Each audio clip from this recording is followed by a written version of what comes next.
Una niña de 11 años en Brasil es atacada por fuerzas invisibles que le injertan en la pierna 55 agujas en una única ocasión. Siglos atrás, en Bristol, Inglaterra, una chica de 13 años es agredida por fuerzas invisibles que le clavan agujas en las piernas y en la espalda. Tienen algo en común, sin duda, y son un fenómeno aterrador conocido como poltergeist. Una situación extraña en la que aparentemente fuerzas del más allá atacan a personas provocando lesiones de lo más variado e inclusive, según se cuenta, hasta la muerte. ¿Se queda conmigo? Comenzamos.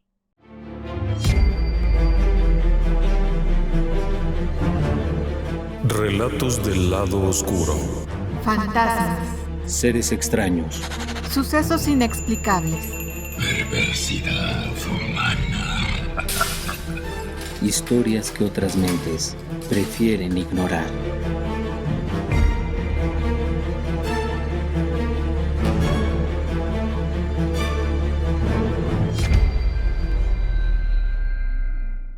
Si uno visita Bristol, en Inglaterra, y se ubica en las calles Gloucester y Loford, verá que hay unas construcciones ahí más o menos recientes.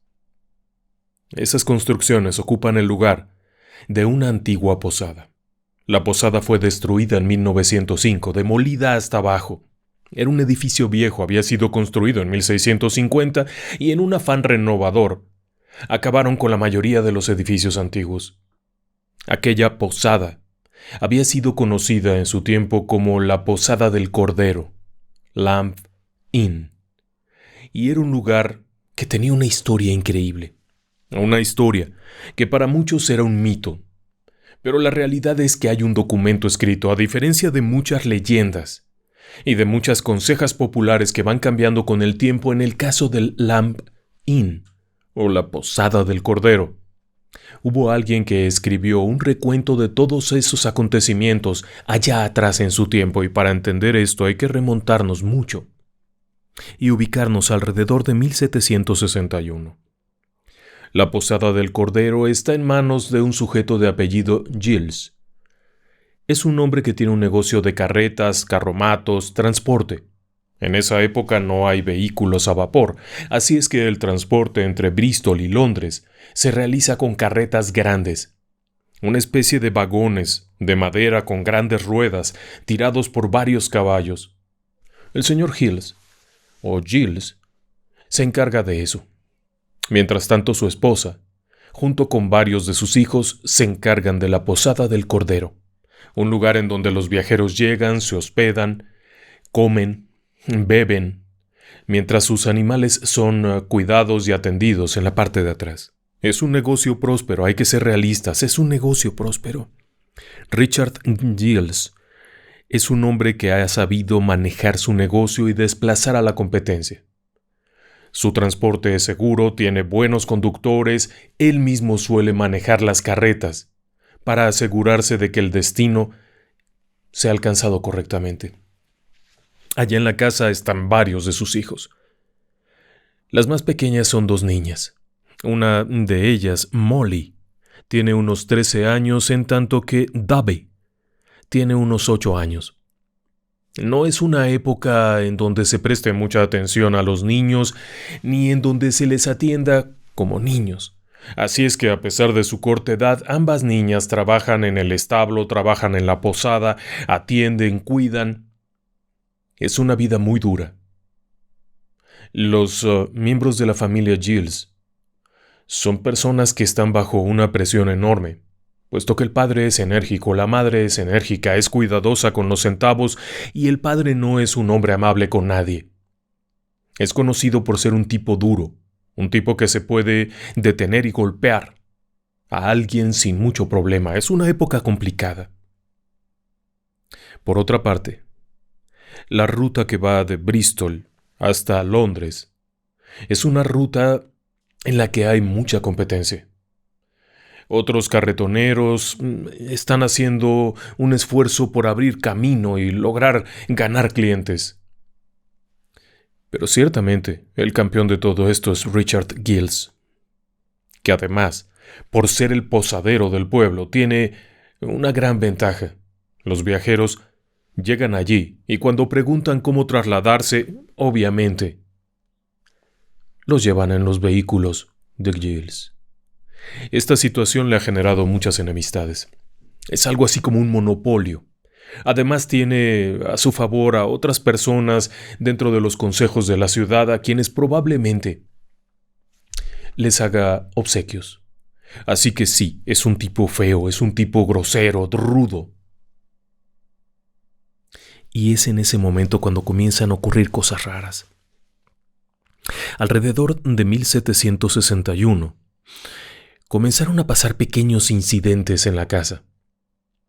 Cuando estaban ambas chicas, Molly y Dobby, de pronto algo se caía. En un principio pensaron que era simplemente algo mal puesto. Una taza, un vaso, un plato, ¡pah!, caía. Posteriormente, la señora Giles comenzó a pensar que eran las niñas, porque casualmente cuando estaban juntas es cuando ocurrían estas cositas, que de pronto un cuadrito, una figura, algo que estaba en la casa, ¡pum!, caía. Sobre todo, aquello se ensañaba con los objetos de cocina, las cacerolas, lo que fuera. No era raro que cayeran. Se oían los golpes cuando estaban las niñas. Así es que eso les significó castigos tremendos. La madre interpretaba como que las niñas se ponían de acuerdo para hacer maldades.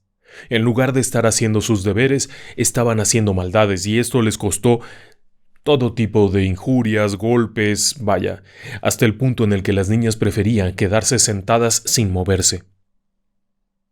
Pero entonces aquello también comenzó a ocurrir cuando estaban sentadas sin moverse. De pronto, y frente a la mirada de todos, una pesada silla de madera tosca, de esas que se usaban antes, se mueve tranquilamente frente a todos. Después, las puertas. Las puertas era un problema enorme porque ibas a entrar a un espacio y la puerta se azotaba. No es que las puertas fueran muy seguras. Tenga en cuenta que estamos hablando de 1760. Así que las puertas son un trozo de madera grande con una especie de cerradura manual muy simple. Una especie de pestillo.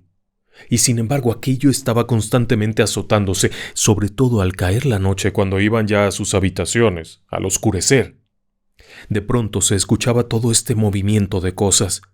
Algo caía aquí, algo se empujaba allá. Y después comenzaron las agresiones. Una de esas noches apenas ir a la habitación en la que duermen varios miembros de la familia. Molly comienza a gritar desesperada.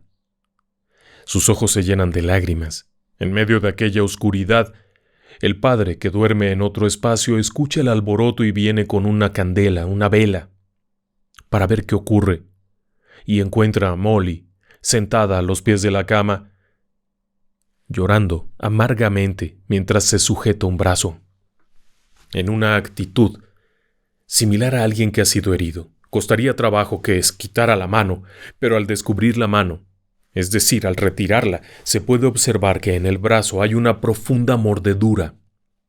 No es ella misma, ella no se pudo haber mordido, no alcanza. Y es una mordedura de persona. Tenga en cuenta que en esta casa podría haber ratas, pero esto no se parece en nada.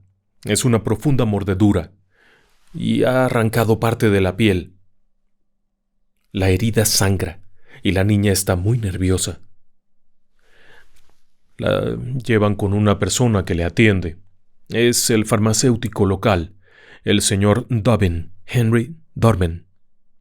Dorbin revisa aquello y su primera impresión es eso, que es una mordedura. Probablemente uno de sus hermanos la mordió en la noche, algún tipo de juego o broma macabra. Se le atiende y se castiga a todos, como suele ocurrir en estos casos, sin saber ni quién fue. Todos reciben un castigo, todos los que dormían en aquella habitación. Iban a dormir. Días después, nuevamente al caer la noche. Aquí, la hora para ir a dormir es en cuanto oscurece, no hay mucho tiempo libre ni nada, han trabajado todo el día. Van a la habitación y esta vez es Dobby, la niña pequeña, quien comienza a gritar desesperada. Cuando aparece de nuevo el padre acompañado de la madre con la vela iluminando, en esta ocasión es ella la que tiene una profunda mordida en una pierna.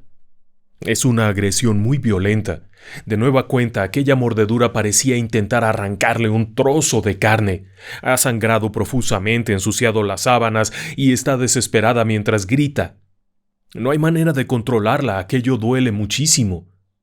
Cuando le preguntan qué fue lo que ocurrió, ella relata que simplemente estaba sentada a la orilla de la cama cuando sintió cómo algo la sujetaba y acto seguido la mordía, pero no pudo ver qué era.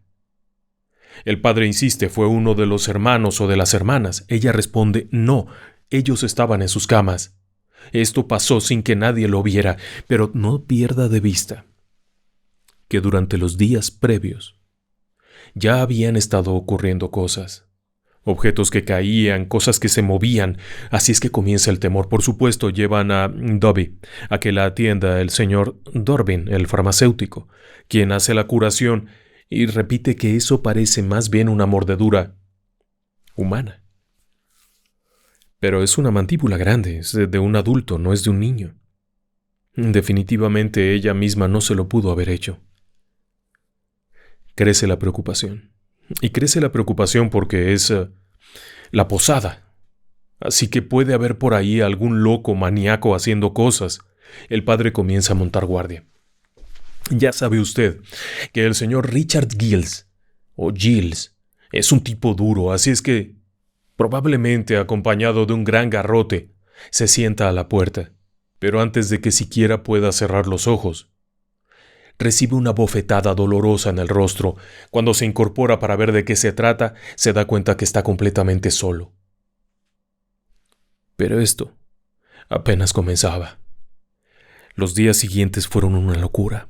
Objetos que se mueven de un lado a otro sin que nadie los toque. Cosas que caen, puertas que se azotan. Y las niñas siendo asediadas por esta fuerza invisible. Muchos de los visitantes que llegaban a la posada del Cordero han salido huyendo, porque si bien no les ha pasado nada, escuchan los gritos de las niñas. A mitad de la noche, cuando son lanzadas de la cama, cuando son golpeadas, cuando son mordidas. Sí, porque aquello no fue una única vez, sino que volvió a ocurrir. Jalones que les arrancan parte del cabello. Cosas terribles, pero especialmente el fenómeno se ensaña. Contra Molly y contra Dobby. Los demás han sido testigos de cosas increíbles. Observar cómo de pronto un cuchillo que estaba sobre una mesa sale volando y se clava contra una pared. Si alguien hubiera estado allí, probablemente estaría muerto. O estar tratando de comer un plato de sopa. Y de pronto que tu plato salga volando por los aires. Cosas de ese estilo se van repitiendo, pero sobre todo, los ataques van contra las niñas que resultan descalabradas, con heridas, mordidas, abofeteadas, una escena tremenda. Es el momento en el que las dos niñas están sentadas a la mesa, ya prácticamente no pueden hacer nada, puesto que apenas intentan hacer algo las ataca, pero esa vez están sentadas cuando comienzan a sonar bofetadas. Dolorosas bofetadas y ambas niñas comienzan a llorar porque algo las está golpeando y a pesar de que el papá corre para abrazarlas, para protegerlas, no puede hacer nada. Para este punto, ha transcurrido cerca de un año. Y la noticia corre por todas partes. La posada del Cordero está embrujada.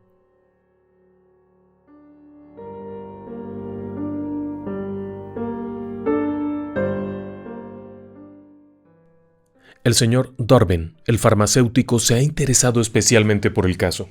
Es un hombre preparado.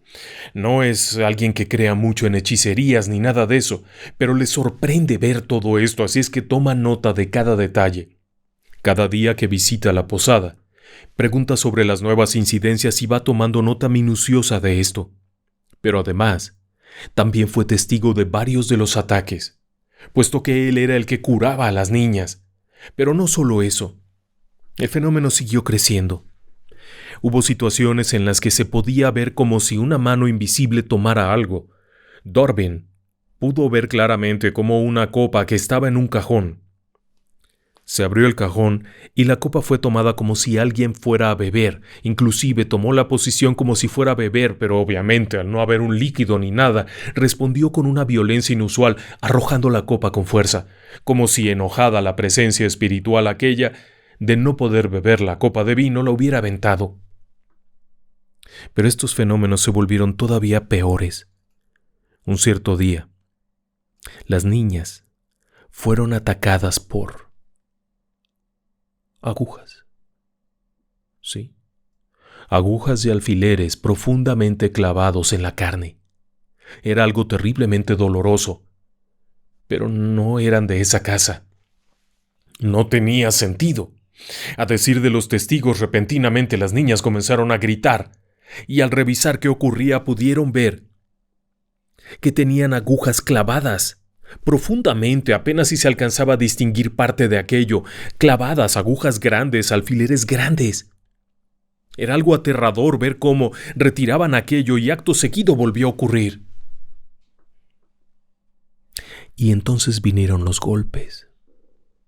En medio de aquella soledad de la noche, en el silencio, la posada ya vacía, nadie se quería quedar allí, obviamente. Comenzaron a escucharse golpes. Pa, pa, pa, pa. Era una especie de repetición, como si alguien estuviese desde el interior de la pared golpeando. Esta vez no se trataba de golpes violentos, no intentaba hacerlo, sino golpes con sentido. El señor Dorbin decidió intentarlo. Sentado en una silla con un trozo de papel, pidió que se le respondiera. Estableció un código. Este código incluía letras, como si fuese una especie de tablero Ouija, pero a través de golpes. Hacía preguntas y recibía respuestas. Después formulaba más preguntas y esperaba a escuchar los golpes. Aquello era una labor muy tediosa, muy prolongada, pero el resultado fue espantoso. Y fue espantoso porque la presencia aquella reveló haber sido enviado por una bruja para acabar con el señor Giles, debido a que la competencia, uno de sus competidores, quería ganar la ruta de Bristol a Londres y necesitaba que el señor Richard Giles fuera deshecho, fuera eliminado, muerto. Y por eso habían enviado esto. De hecho, según lo que aquellas señales decían, todo había sido obra de la bruja de Mangotsfield. Y era un trabajo importante. Cuando se le preguntó quién era el que hacía todo esto, no quiso decirlo, pero se interpretó como que se trataba de una persona ya muerta, un muerto que había sido enviado a atormentar a los Giles por una bruja.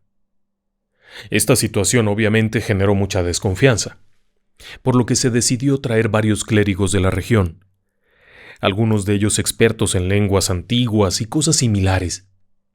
En toda la región se sabía de lo que estaba ocurriendo, y era una verdadera situación de miedo. La gente rehusaba caminar frente a la posada, prefería dar la vuelta por allá. Cuando llegaron aquellos clérigos, 7 de ellos participaron. En diferentes momentos hacían preguntas, y ¿sabe algo? Las preguntas las hicieron en hebreo, en griego, en latín, en alemán. Y en cada una de las lenguas que iba siendo utilizada la presencia respondía igualmente, con lógica y sentido, lo que llevó a pensar que se trataba del mismísimo demonio. Esto generó un enorme temor, puesto que, si así era, no había mucho que hacer. Se intentaron todo tipo de cosas. Se hicieron bendiciones, se hicieron rezos, se hicieron nuevamente bendiciones, pero cada vez aquello era peor. Después de cada bendición, los ataques contra las niñas eran todavía más fuertes, siendo arrojadas de la cama con una violencia tal que terminaban estampadas contra la pared de enfrente. 3 hombres al mismo tiempo intentaban detener, por ejemplo, a Molly en la cama y eran lanzados por los aires y la chica era azotada contra el techo, contra las puertas. Era una situación de vida o muerte. De continuar así, ambas chicas morirían, por lo que se decidió llevárselas de ahí. Una tarde, Molly y Dobby fueron llevadas a casas de amigos y conocidos. fuera de la posada del Cordero. Inmediatamente, los fenómenos se detuvieron. Ambas chicas pudieron dormir tranquilas.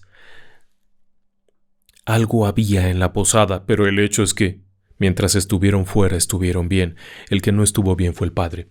Al no estar las niñas, el ataque se centró sobre el padre, quien moriría poco después del 16 de mayo de 1762. El señor Richard Giles conducía una de sus carretas en dirección a Bristol. Venía de regreso de Londres, cuando de pronto a la orilla del camino pudo distinguir a una mujer, a una anciana, en un lugar en el que no tenía que haber nadie.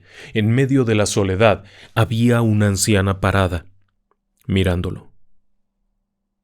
Richard Giles se dio cuenta de eso y sintió un escalofrío, pero peor aún, en ese momento, las bridas y las conexiones de los caballos con el carruaje comenzaron a romperse, provocando que aquello diera la vuelta y cayera fuera del camino mientras los caballos corrían desbocados.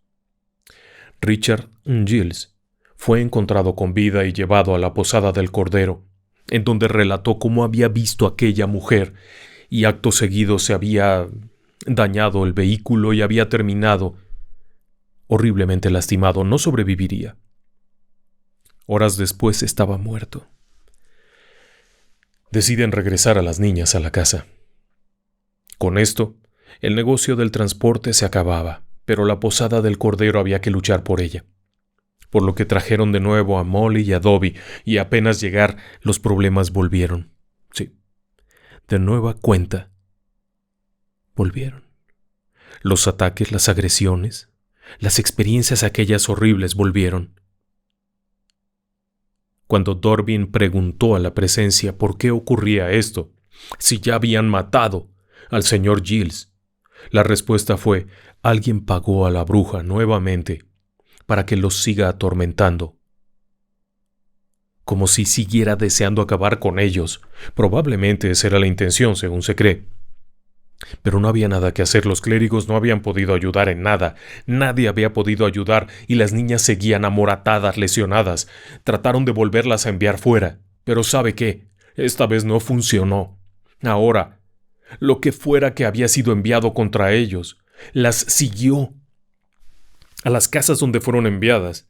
Las siguió el mare magnum, aquella hecatombe de eventos, de cosas que caían, que se fracturaban, los golpes, las lesiones, los cortes, arañazos.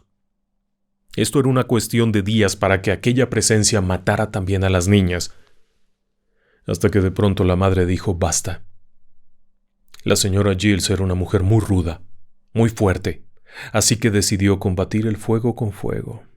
Sabía de la existencia de una mujer poderosa en Bedminster, un lugar no muy lejano. Acudió con ella. Le pidió su ayuda. Aquella mujer aceptó. Y poco después, todos los fenómenos dejaron de estar presentes.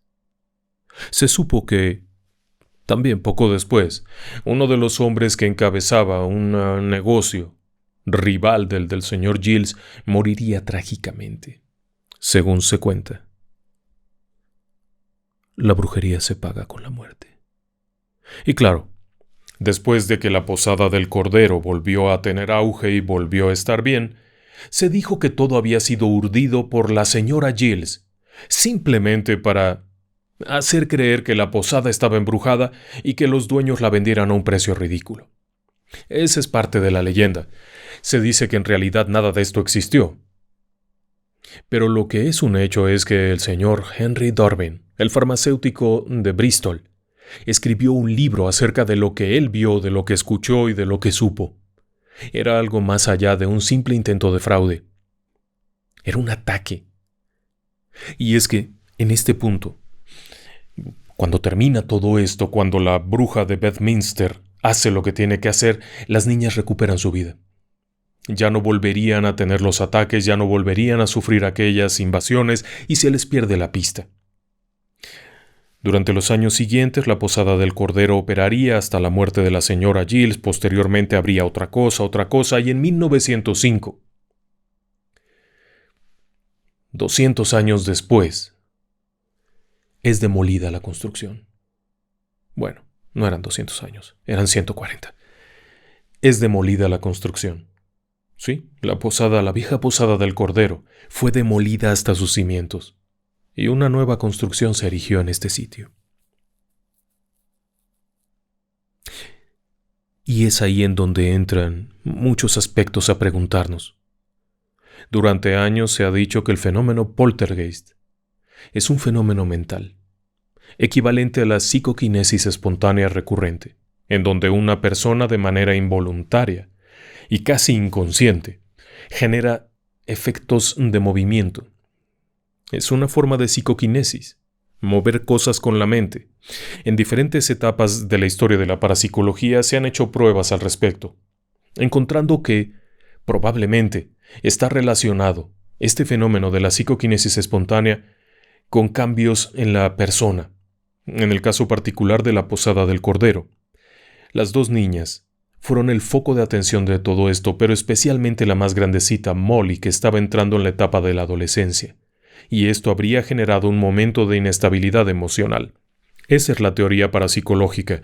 Sin embargo, los ataques incluían aportaciones, lo cual no entra en la teoría parapsicológica. Y hay una enorme diferencia, puesto que en este caso, por ejemplo, las agujas, los alfileres no estaban en esa casa. Objetos aparecían de todas partes que no pertenecían a ese lugar. Aportes. Lo que es muy contrario a la idea del poltergeist mental. Un ejemplo de poltergeist mental es el caso de Rosenheim. En Alemania hubo un incidente muy sonado, creo que en los años 70, cuando Hans Bender de la Universidad de Friburgo, un parapsicólogo, investigó un caso en un bufete de abogados, una oficina, en donde ocurrían todo tipo de cosas raras, lámparas que se prendían, lámparas que se fundían, al momento de encenderlas, explotaban, misteriosas llamadas telefónicas, máquinas de escribir que tecleaban solas, cosas de ese estilo, pero especialmente había un fenómeno que rayaba en lo ridículo.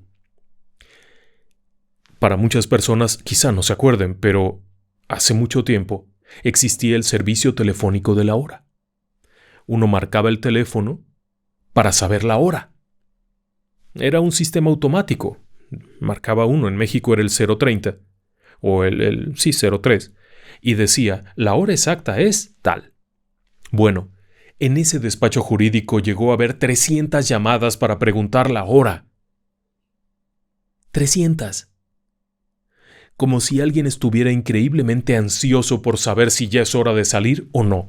Hans Bender intuyó que esto era provocado por una chica. Había una chica muy joven. Era su primer empleo, no le gustaba, no hacía buen papel, estaba muy presionada. En un cierto momento, se realizaron pruebas. Enviándola a casa unos días, los fenómenos dejaban de estar presentes.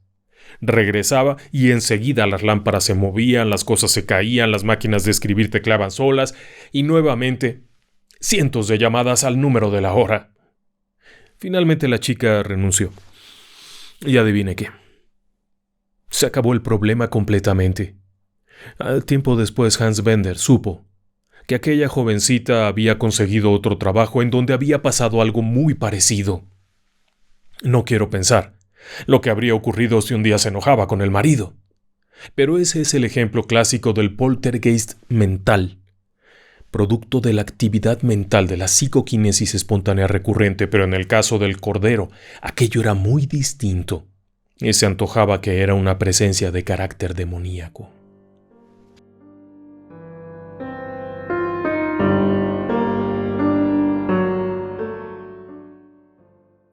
Pero el caso que le he presentado no es el único.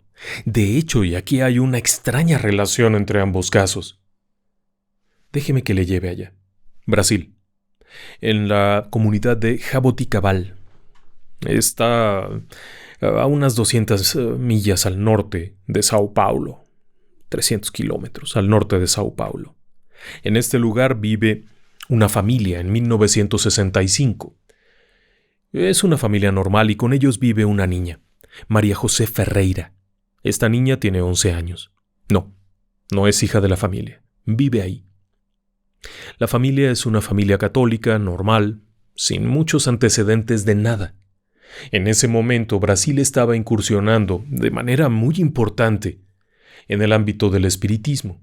Desde años atrás, Brasil había abrazado la doctrina del espiritismo kardeciano. Había una fuerte corriente y muchas personas practicaban aquello, asistían a grupos. ¿Se acuerda usted de Chico Javier? El médium sensitivo, un hombre muy, muy inteligente, muy sabio.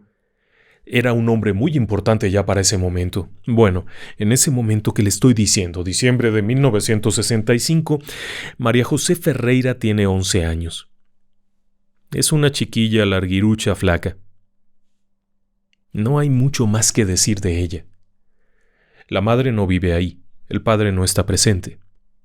Así es que está con una familia, cuando comienzan a ocurrir pequeños detalles. Eran pequeñas cosas. Uno de esos días están sentados cuando de pronto dentro de la casa cae un tabique. Alguien ha lanzado un tabique. Después otro tabique. ¡Pum! Aquello tenía sentido. Afuera de la casa, en el patio, había una pila de tabiques para construcción. Así que no había problema. Algún chistoso hizo eso. El padre de familia sale a revisar a ver de qué se trata. Observa, no ve a nadie. Pero esto se repetiría. Al caer la noche, venga, tabicazos por todas partes y algunos de ellos entraban a la casa, cosa que comenzó a volverse muy sospechosa, ¿sabe? Porque, aún teniendo la puerta cerrada, las ventanas cerradas, de pronto aparecían tabiques adentro de la casa, lo que hacía pensar que alguien había tomado el tabique y lo había arrojado adentro. Pero no lo pudieron ver. Y estas agresiones siguieron, lo que provocó que tuvieran mucho temor. ¿Qué estaba pasando? Fueron con el sacerdote de la localidad, quien acudió a la casa y realizó una bendición. Obviamente no les creyó, y aquella bendición no fue realmente una liberación ni un esfuerzo de exorcismo. En su momento se dijo que el sacerdote había realizado un exorcismo. Es muy poco probable. Lo que yo creo es que aquel sujeto, aquel sacerdote, oyendo estas historias de los tabiques voladores, interpretara esto como una broma y se limitó a bendecirlos. Esto provocó un problema mayor. Porque apenas irse el cura aquel, aquí se desató la locura. Comenzaron a caer piedras por todas partes, a salir volando objetos. Esta situación, de hecho, se marcaba especialmente hacia María José Ferreira. Las agresiones parecían ser directas contra ella. Empujones, tirarla de la silla. De pronto estaba aquella chamaca ahí sentada, muy seriecita con su vestidito viendo para todos lados y ¡zum! Salía volando. Algo la había aventado, pero no había nadie que la tocara. Todos estos fenómenos se fueron sumando con otros pequeños fenómenos. De pronto un espejo, caía, pero estaba bien puesto. De pronto, los trastos que estaban ordenados, que acababan de lavar, salían volando y se hacían pedazos. Esto provocó un enorme temor. Y comenzaron a preguntar por aquí y por allá, obviamente, ¿qué está pasando? ¿De dónde salió esto? No entendían muy bien si esto tenía que ver con María José o no. En ese momento el fenómeno parecía atacar a la familia en su conjunto, la casa. Preguntando un poco aquí y un poco allá, se enteraron que el dentista de la localidad, Joao Volpe, era un espiritista. Y era un hombre sensitivo, era un hombre que entendía estas cosas. Tras visitar la casa, llegó a la conclusión de que sí, que había un problema. Pero no solo un problema, sino que el problema tenía que ver con María José, con la niña. Así que les ofreció algo. La llevaría a su propia casa, con su familia, para poderla observar de cerca y poder ver qué estaba pasando allí. La casa donde estaba aceptó aquello, todo el mundo estuvo de acuerdo y María José fue a la casa del doctor Volpe. Los primeros días fueron tranquilos, sí. Simplemente estar en la casa le cayó bien, la comida, la atención, le fue cayendo muy bien. Volpe se dio cuenta de que quizá todo era producto del lugar donde estaba incómoda, no lo sé, quién sabe qué se habrá imaginado. Lo que es un asunto delicado es que pocos días después de haber llegado a la casa, comenzaron a aparecer piedras. Ujú. Comenzaron los fenómenos nuevamente. Es difícil saber exactamente cuándo porque algunos de los fenómenos comenzaron muy tenuemente, como si apenas fueran llegando estos compañeritos de María José. Pero de pronto ya no solamente fueron pequeños detallitos, sino cosas más fuertes. Otra vez golpes, piedras, cosas que caían. Una de las piedras que fue lanzada era una piedra de más de 3 kilos, casi 4 kilos. Simplemente no había manera de que María José hubiera tomado aquello y lo hubiera lanzado. Era algo demasiado pesado como para esta niña flacucha de 11 años. Estos fenómenos crecieron. Ya no solamente no se eliminaron, sino que crecieron y comenzaban a pasar cosas muy raras. En una reunión familiar, de pronto, una piedra apareció del techo, como si se hubiera materializado y comenzó a caer y se rompió y salió en 2 direcciones opuestas. Un fenómeno que no tenía explicación, no tenía lógica, no coincidía ni siquiera con las leyes de la gravedad. Aquello había bajado lentamente, se había partido. Cuando recuperaron las 2 piezas y las acercaron, se unían.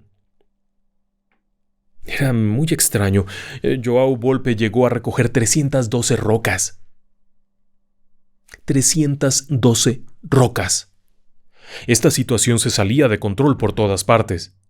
Volpe intentó con su círculo espiritista hacer pases magnéticos, es decir, imponer manos, hacer sus rituales, pero no parecía funcionar muy bien. ¿Y sabe algo? Además, esto era especialmente engañoso.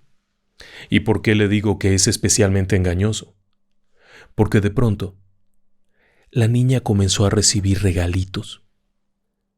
Y se sentía feliz de la vida, por supuesto. Una niña con muchas carencias de pronto se imagina que quiere un dulce, un caramelo, una golosina, y aparece. Volpe fue testigo de esto, de cómo aparecían pequeñas cosas. Un día van caminando, y mientras van caminando va con ella una niña que lleva un broche muy bonito. A María José le gusta aquello, y comenta que le gustaría tener uno ella misma, y acto seguido a sus pies aparece uno. Nadie lo había visto. No estaba ahí, apareció. Por supuesto, este proceso es una especie de engaño, si usted lo piensa bien. Esta niña probablemente se había visto sorprendida, asustada, tenía miedo, y obviamente en esa condición no aceptaría. Recuerde usted que muchos de estos temas de oscuridad tienen que ver con la voluntad del individuo para que esa entidad entre. Esto significa que una persona necesita dar su consentimiento para que estas entidades tomen el control, ya sea de su cuerpo, de su entorno, etc. Y eso parecería ser, si usted lo piensa bien, el hecho de que esta niña pensara quiero un dulce y le apareciera un dulce, era un engaño, porque después de esto los problemas fueron creciendo al grado que, bueno, Volpe pensó, Joao Volpe, que esto se debía a que la niña María José Ferreira era sensitiva, era una médium natural, una médium de nacimiento, y esto hacía que las presencias fueran atraídas, buscando contacto, buscando comunicación, buscando resolver sus cosas, buscando algo. Eso fue lo que él intuyó y pensó que esto se podría trabajar. Si la enseñaban, si llegaba a aprender cómo controlarlo, podrían superarlo, pero no fue así. Y no solo no fue así, sino que después de los regalitos, pasados unos 40 días de que había llegado a la casa de Volpe, las agresiones se volvieron especialmente siniestras. Eran agresiones muy violentas. Había momentos en los que la chica repentinamente comenzaba a llorar y comenzaba a sangrar por una herida. Herida violenta. Pero también había un fenómeno, y en eso, los 2 casos, el primero que le he relatado y este, tienen algo muy en común. Un día la niña comenzó a quejarse de un dolor insoportable en la pierna. Cuando la revisaron encontraron que tenía agujas clavadas. ¿Sí? Agujas clavadas. Eso significa que, de alguna forma, algo había tenido el cuidado de injertar la aguja y hundirla. No estaban visibles, estaban hasta adentro. Fue algo terrible, simplemente extraerlas fue terrible. Hubo quien pensó que ella misma lo hacía. Estoy viéndolo a usted, ahora mismo. Y viéndola a usted, que seguramente están pensando que la niña tenía escondidas unas agujas y se las iba clavando en la pierna. Para llamar la atención, para ganar prestigio, para lo que sea. Hay personas que tienen el síndrome de Munchausen y se lesionan y se inventan historias para recibir atención. Sé que usted está pensando eso, pero 55 agujas en una pierna es un poco excesivo. Sí, me escuchó bien. 55 agujas. Le sacaron 55 agujas. Las lesiones eran profundas. Fue algo muy, muy doloroso. Pero se repitió. Sí. Días después, volvió a ocurrir lo mismo, pero además esto iba creciendo. Las agresiones ya no solamente eran este tormento con agujas, sino cortes, jalones, arrancarle mechones de pelo. Esta situación estaba a punto de estallar. João Volpe no entendía por qué no funcionaba nada de lo que hacían. Todo lo que intentaban no funcionaba. Intentaron enseñarle cómo controlar su mediumnidad, pero esto era diferente. A tal punto que la situación se descontroló por completo. Y un día, mientras está en la escuela, está tomando su lunch, es la hora del descanso, está comiendo con unas compañeritas cuando de pronto una de ellas señala que está saliendo humo de la ropa de María José Ferreira. La niña se mira inmediatamente y comienza a gritar, porque se le está quemando el vestido. De inmediato una maestra que está por ahí cerca se lanza a apagarla. ¡Se está quemando! Repentinamente su ropa comenzó a arder. Pensaron que se había incendiado, pero no encontraron nada. No había nadie cerca que tuviera algo con que prenderle fuego. Este era un efecto piroquinético tremendo, pero simultáneamente, mientras María José Ferreira está en la escuela quemándose, en la casa del doctor João Volpe, su habitación comienza a arder súbitamente. No hay nadie en la casa, más que el propio doctor. Cuando se da cuenta que hay humo en su habitación y entra, se da cuenta que está quemándose su cama. Corre, toma una almohada para intentar apagar aquello y se da cuenta de algo peor. La almohada está ardiendo de dentro hacia afuera. No puedo explicarlo bien, fueron sus declaraciones, pero el fuego había iniciado simultáneamente en el cuerpo de la niña y en la habitación, en la casa del doctor. El doctor se quemó gravemente las manos. La niña tuvo quemaduras también, y tuvieron que atenderla, pero no encontraron el origen del fuego. A pesar de que se interrogó a los compañeritos, fueron a buscar a ver si había un fósforo o algo. No había nada. No parecía que alguien hubiera encendido el fuego que estaba quemando a la niña. Desesperado, Volpe decide buscar ayuda. En ese momento y en la población de Uberaba, Chico Javier había cobrado fama. Chico Javier era un hombre muy querido. Era un hombre fuerte, era un hombre que trabajaba y que atendía gratuitamente a las personas que iban a consultar cosas. Era un sensitivo. Utilizaba la escritura automática. En fin, van allá con María José Ferreira y la atiende, la recibe inmediatamente. Se da cuenta que algo está muy mal con esta niña. Comienza una sesión para saber qué ocurrió con la niña, qué es lo que había pasado. Y durante esta sesión se le revela algo verdaderamente extraño, porque aquella presencia o aquellas presencias señalan que María José Ferreira había sido bruja en otra existencia y había ocasionado mucho mal. Ya sé que suena muy raro, pero Chico Javier fue lo que dijo, que en otra existencia esta niña había sido una bruja que había provocado mucho daño a las personas, y esas personas a las que había dañado la habían seguido hasta esta existencia en forma espiritual para cobrar venganza, y esto era el castigo por lo que había hecho, y no se irían. Chico Javier declaró todo esto. Durante algunos días estuvieron visitándolo, hizo oraciones, pero él era un sensitivo. No era alguien que pudiera curar. Y probablemente hizo un esfuerzo enorme, y parcialmente funcionó. Durante algún tiempo después de aquellos acontecimientos, los fenómenos se redujeron significativamente. No desaparecieron, no. Se redujeron significativamente. Pero de cuando en cuando volvían a ocurrir. La chica dejó la casa donde estaba y volvió con su madre. Alrededor de 1970 volvió con su madre. Para ese momento, una niña de unos 16 años Los fenómenos seguían acosándola, pero ya guardaba silencio. Algo que pocas veces se mencionó fue la presencia de sombras. Cuando está de regreso con la madre, es la madre la que observa las sombras. En varias ocasiones sería testigo de estas extrañas sombras que iban y venían alrededor de su hija. Tal parece que lograron su cometido. Poco después de haber ido a vivir con su madre, María José Ferreira murió. La encontraron muerta en su habitación. Las autoridades consideraron que había sido de mano propia. Encontraron una botella de bebida refrescante en la que se había mezclado una fuerte cantidad de pesticida. Después de eso, la historia quedó ahí. Y se ha dicho en muchas ocasiones que los fantasmas no hacen daño, que hay que temerle más a los vivos que a los muertos, y en buena medida es cierto. Y de buena manera me atrevería yo a decir que en el 90% de las ocasiones es cierto. Pero no siempre. En los dos casos que le he descrito, en los dos casos principales, dejando de lado el de Rosenheim, hablamos de personas que sufrieron y que incluso murieron por culpa de un poltergeist. En el caso de la Posada del Cordero, también habían visto sombras. Eso se mencionó en varias ocasiones, las extrañas sombras que deambulaban. ¿Pero qué pudo haber ocurrido ahí? Bueno, aquí hay un detalle interesante y hay quienes relacionan ambos casos por las agujas y las sombras. En ambos casos, las chicas fueron agredidas con agujas, alfileres que les eran clavados.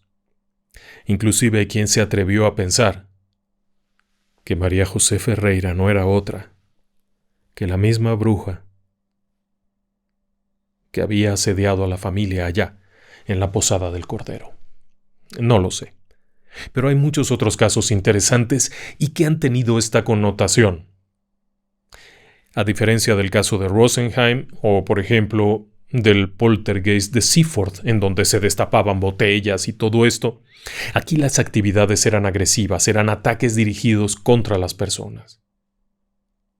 Y que terminaron con la muerte. Así es que sí, si usted me lo pregunta, hay poltergeist que pueden matar a las personas.